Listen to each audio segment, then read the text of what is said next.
तो शंभू बॉर्डर पर फिर से आंदोलन देखा गया। हरियाणा में किसानों ने ट्रैक्टर मार्च भी किया। बीजेपी अध्यक्ष बोले कि कांग्रेस आम आदमी पार्टी सरकार एमएसपी की गारंटी दे। हरियाणा के अनिल विज ने भी कहा कि ट्रेन न रोके किसान भाई लोग। देश भर के अलग अलग राज्यों में ट्रैक्टर मार्च देखा गया। हालांकि पंजाब में यह नहीं हुआ था। संयुक्त किसान मोर्चा और किसान मजदूर मोर्चा भी इस आंदोलन में शामिल हुए। तमिलनाडु में भी किसानों का कहना है कि ट्रेनें रोकी जाएगी। हरियाणा के करनाल पहुंचे किसान नेता राकेश टिकैत भी। उन्होंने कहा कि बटोगे तो लूटोगे। दिल्ली कूच के लिए सामूहिक फैसला लेना जरूरी है। दिल्ली 62,000 वोल्ट का करंट है। ये और हरियाणा की कुछ तस्वीरें आप देख सकते हैं। चरखी दादरी में भी किसानों ने ट्रैक्टर मार्च किया। अभी भी किसान भाई लोग अपनी मांगों को लेकर अड़े हुए हैं। कहीं न कहीं सरकार को किसानों के साथ बातचीत करनी चाहिए और उनकी मांगों को लेकर कुछ उचित समाधान निकालने चाहिए। राइट। मध्य प्रदेश सरकार का एक बड़ा फैसला, नए साल 1 जनवरी 2025 से ही एमपी में ई ऑफिस प्रणाली लागू होगी। 1 जनवरी से ये नए नियमों में बदलाव होने जा रहा। वल्लभ भवन मंत्रालय स्थित विभागों की सभी फाइलें 1 जनवरी 2025 से ई ऑफिस के माध्यम से संचालित होगी। मतलब फिजिकल कागजों का इस्तेमाल कम किया जाएगा। इलेक्ट्रॉनिक्स डिजिटल तरीके से ऑफिस में फाइलों को मैनेज किया जाएगा। बंगाल में कोलकाता ट्रेनी डॉक्टर केस मामले में डॉक्टर्स 10 दिन तक प्रोटेस्ट करेंगे, फिर से हड़ताल करेंगे। पूर्व प्रिंसिपल घोष को बेल देने का विरोध कर रहे हैं। सीबीआई से चार्जशीट फाइल करने की भी मांग है। छत्तीसगढ़ में 7 सीटर कार में 13 लोग सवार थे। छत्तीसगढ़ के बालोद में यह बड़ा हादसा हुआ। एक्सीडेंट में 6 लोगों की जान चली गई। ट्रक ने इस एसयूवी को टक्कर मारी। पंजाबी सिंगर का शो कैंसिल होने पर उनका दर्द छलका। बोले कि देश सबका है, किसी एक का नहीं। वीएचपी यानी विश्व हिंदू परिषद और बजरंग दल हिंदू सिख मुद्दा बनाकर नफरत फैला रहे हैं। उन्होंने ये भी आरोप लगाए।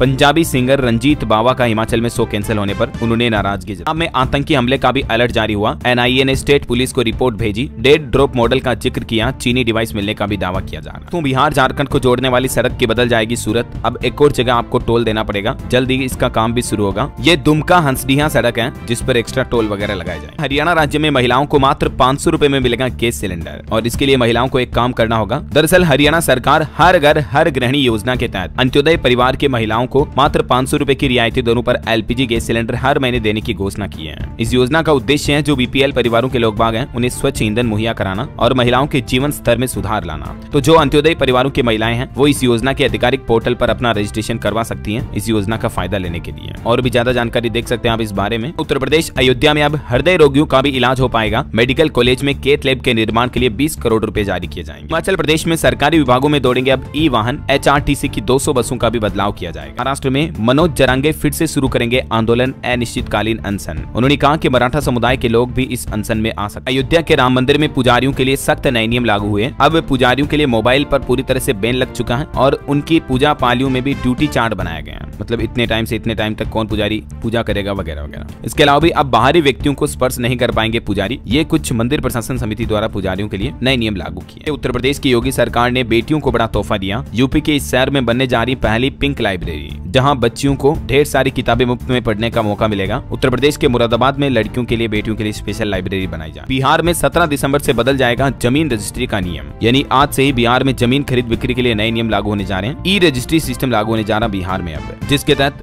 जमीन की बिक्री खरीद वगैरह की रजिस्ट्री से जुड़े ज्यादातर काम अब ऑनलाइन होंगे। ये क्या है ई रजिस्ट्री सिस्टम और इससे आम लोगों को क्या क्या फायदे होंगे, कई बेनिफिट्स मिलेंगे, टाइम कम लगेगा, समय की बचत होगी और भी डिटेल जानकारी आप देख सकते हैं। यमुना एक्सप्रेसवे पर सफर करने वालों के लिए जरूरी खबर देखिए। हल्के वाहन 75 से ज्यादा ऊपर दौड़ाए, मतलब स्पीड लिमिट मैक्सिमम 75 कर दी है तो आप पर जुर्माना लगेगा 75 से ऊपर जाने पर। अभी क्या कि कोहरा वगैरह छाया रहता है ना, इसलिए वाहनों की स्पीड लिमिट लागू की। मध्य प्रदेश में भी देखिए एक नया नियम लागू हो चुका है। अब राज्य के सभी सरकारी कर्मचारियों की एक समग्र आईडी बनाई जाएगी। कर्मचारियों के वेतन भत्तों से जुड़ेगी आईडी। वित्त मंत्रालय की तरफ से निर्देश जारी हुआ। इस आईडी में उनके डेटा एंट्री कर वेरिफिकेशन करना भी जरूरी होगा। मध्य प्रदेश में पीएम आवास शहरी 2.0 योजना के तहत 10 लाख नए मकान बनाए जाएंगे। 4 स्तर पर मदद मिलेगी। कौन पात्र होगा, कौन इसके लिए आवेदन वगैरह कर पाएंगे, तो पीएम आवास योजना 2.0 के बाबत ज्यादा जानकारी भी आप देख सकते हैं। तो मध्य प्रदेश के मुख्यमंत्री ने युवाओं से कहा कि युवा ही प्रदेश के असली मालिक हैं। युवा संवाद कार्यक्रम में शामिल हुए। बोले कि युवा वो हैं जिसके हाथों में ताकत है, पैरों में गति है और मन में संकल्प है। वैसे एमपी के सीएम डॉक्टर मोहन यादव 21 दिसंबर को रतलाम का दौरा करेंगे और 24 दिसंबर को एमपी सागर भी आए। मध्य प्रदेश में सिवना बैराज सिंचाई परियोजना भी जारी होगी। पीएम नरेंद्र मोदी आज एमओए जारी करेंगे। 2933 करोड़ की परियोजना से एमपी के 147 गाँव में पहुंचेगा पानी। मध्य प्रदेश में जनवरी से शुरू होगा इंदौर रेलवे स्टेशन का निर्माण कार्य। पहले चरण में करीब 400 करोड़ रुपए से ज्यादा खर्च किए जाएंगे। टेंडर भी जारी। उत्तर प्रदेश में भी देखिए दोस्तों 18 दिसंबर से किसान भाई लोग फिर से धरना प्रदर्शन करेंगे। मथुरा में हुई भारतीय किसान यूनियन अराजनीतिक की बैठक में फैसला लिया गया। यूपी लखनऊ नगर निगम निगम जोन 4 पर भी किसानों ने प्रदर्शन किया। किसान भाई लोग बोले कि जब तक सुविधा नहीं मिलेगा टैक्स नहीं देंगे। हरियाणा राज्य में 2 सप्ताह के अंदर कच्चे कर्मचारी पक्के किए जाएंगे। सरकार ने हाईकोर्ट में जवाब दाखिल किया। 20 साल पुरानी पॉलिसी पर आदेश जारी हुआ। हिमाचल में बिजली बोर्ड इंजीनियर कर्मचारी भी भड़के। शिमला में बोर्ड मुख्यालय के बाहर प्रदर्शन किया। आउटसोर्स ड्राइवरों को नौकरी से हटाने से ये नारा। उत्तराखंड के देहरादून में पहले सोलर मेला और कौथिक का शुभारंभ हुआ। प्रदेश में 2027 तक 2500 मेगावाट क्षमता वाले सोलर प्लांट्स की स्थापना करने का लक्ष्य भी रखा मुख्यमंत्री पुष्कर सिंह धामी ने।